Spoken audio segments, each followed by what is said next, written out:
আসসালামু আলাইকুম। শিক্ষকদের উদ্দেশ্যে জরুরি নির্দেশ। 14 সেপ্টেম্বরের মধ্যে পাঠাতে হবে তালিকা। বিস্তারিত জানতে সম্পূর্ণ ভিডিওটি মনোযোগ সহকারে দেখুন, কেননা এটি একটি অতীব গুরুত্বপূর্ণ নিউজ।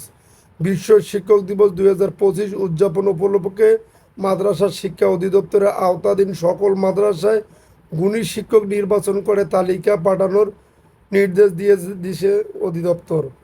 বুধবার 10 সেপ্টেম্বর মাদ্রাসা শিক্ষা অধিদপ্তরের উপপরিচালক মোহাম্মদ আরিফুর রহমান মজুমদার স্বাক্ষরিত বিজ্ঞপ্তিতে এ তথ্য জানানো হয়।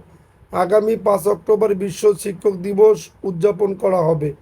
বিজ্ঞপ্তিতে বলা হয়েছে, প্রাথমিক, ইবতেদায়ী, মাধ্যমিক, দাখিল ও কলেজ, আলিম, ফাজিল, কামিল মাদ্রাসা স্তরে গুণী শিক্ষক নির্বাচন প্রক্রিয়া 2025 এবং বিশ্ব শিক্ষক দিবস উদযাপন নীতিমালা 2025 অনুসরণ করে যথাযথভাবে গুণী শিক্ষক নির্বাচন করতে হবে। এরপর নির্বাচিত শিক্ষকদের তালিকা মাদ্রাসা শিক্ষা অধিদপ্তরে প্রেরণ করতে হবে।